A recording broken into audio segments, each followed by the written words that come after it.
Le Bel Espoir comme vous ne l'avez jamais vu. Et oui, ce soir, le Bel Espoir joue les stars. Le voilà suspendu dans les airs. Il va tranquillement faire une manœuvre pour se poser sur le quai. Parce que bien sûr, ce soir, le Bel Espoir veut être aux premières loges.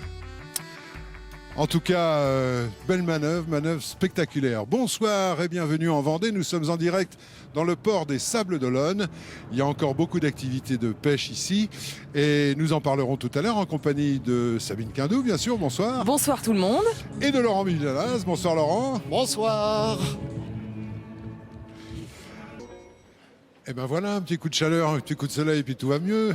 Alors nous sommes toujours en direct des Sables d'Olonne en Vendée, sur la côte atlantique.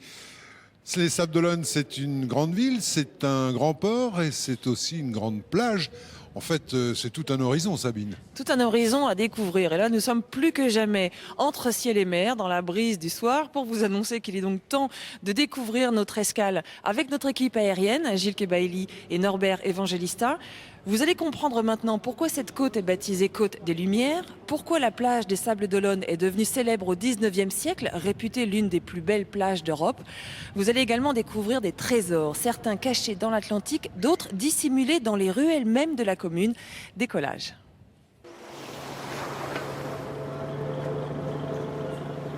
En découvrant un territoire cerné par la mer, les Celtes l'avaient baptisé Olona, traduction vraisemblable de « au-dessus des eaux ». Depuis, la mer a dévoilé une baie des mieux abritées du littoral vendéen. L'endroit idéal pour y loger un port, mais qu'il avait fallu construire sur du sable.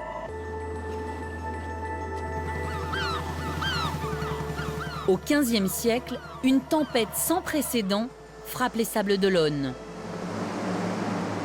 L'ouragan déclenche la construction d'un remblai où circulent aujourd'hui piétons et automobiles le long d'une des plages les plus prisées de l'Atlantique.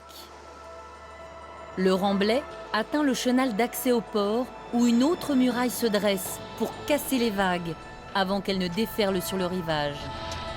Les Sables d'Olonne a été vraiment très protégés par le brise-lames qui est tout au bout.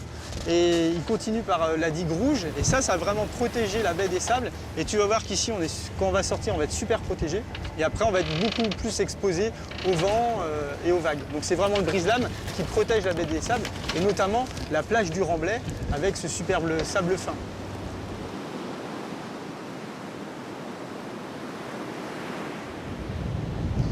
Et donc là, une fois qu'on va passer cette digue, je pense qu'il va falloir que tu rentres. Parce que dans pas longtemps, tu vas être mouillé là.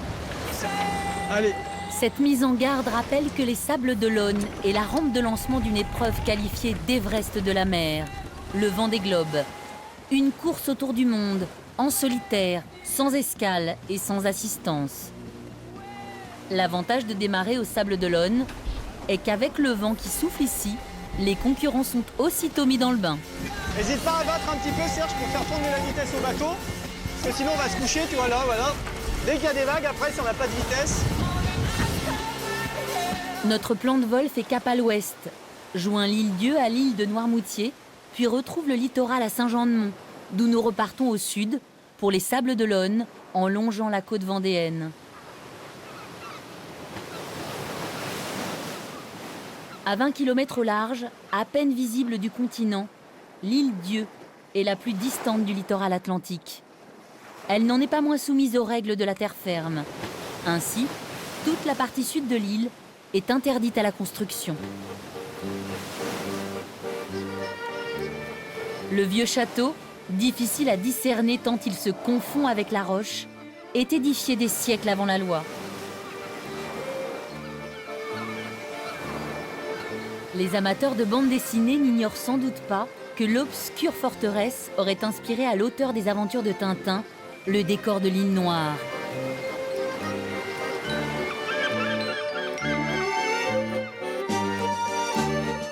À l'est de l'île Dieu, Port-Joinville était autrefois une escale appréciée des marins bretons revenant de terres lointaines.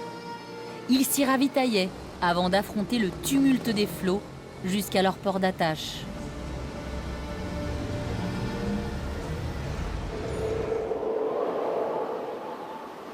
Contrairement à l'île Dieu, l'île de Noirmoutier est proche de la côte, mais au bord de la noyade.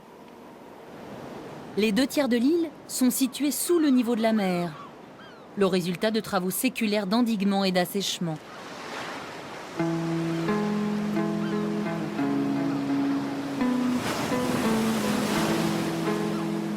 En face du littoral, la digue se prolonge jusqu'au bois de la Chaise, indétrônable avec sa plage la plus sélecte de Noirmoutier.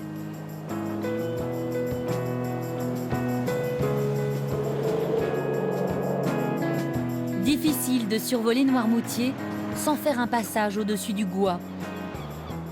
La route sous la mer repose sur un cordon sédimentaire formé à la rencontre de 2 courants.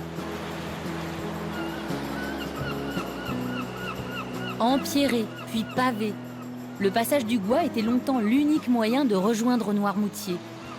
Il est jalonné de balises sur lesquelles les promeneurs imprudents peuvent se réfugier, car la route n'émerge qu'une à 2 heures, 2 fois par jour, quand le décide la marée.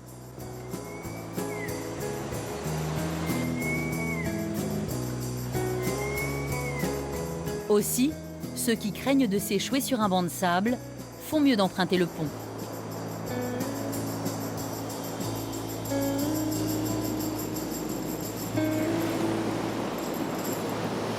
De retour sur le continent, Saint-Jean-de-Mont est le premier spot touristique rencontré sur la côte des Lumières.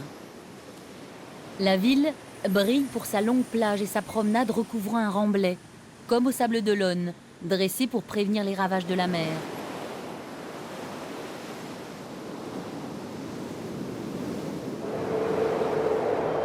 Malgré son succès, Saint-Jean-de-Mont ne concurrence pas les Sables d'Olonne, qui bétonnent chaque année ses scores de fréquentation touristique. Des palmes que la station balnéaire doit un peu à la starisation d'une femme, prénommée Danielle et non pas Brigitte, et qu'on surnomme ici la Dame au coquillage. Coquillage et crustacés.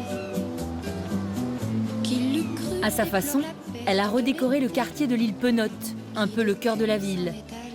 Elle rappelle ainsi que sous les pavés des Sables d'Olonne, un jour, il y avait la plage. Il faut voir mes crabes. Là, regardez, regardez. Ah, les yeux, c'est des opercules, mais ça vient des Philippines et c'est le musée des coquillages qui me sponsorise. Pour ça, ça me donne un plus, le musée du coquillage. Bon, écoute, Evelyne, on va faire les feuilles. Hein. Alors ça, on trouve ça dans les rochers. Regarde, ça sera quand même bien quand il y a des feuilles. Ça veut dire que dans quelques années, alors le quartier de l'île Penotte sera complètement... Non, mais attendez, il y a des gens qui ne veulent pas aussi. Je sais pas.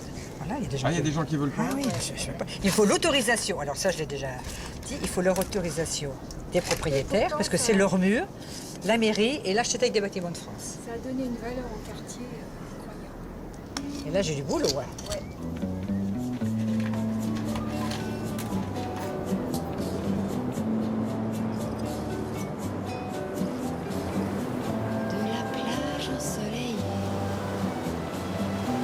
De la plage ensoleillée.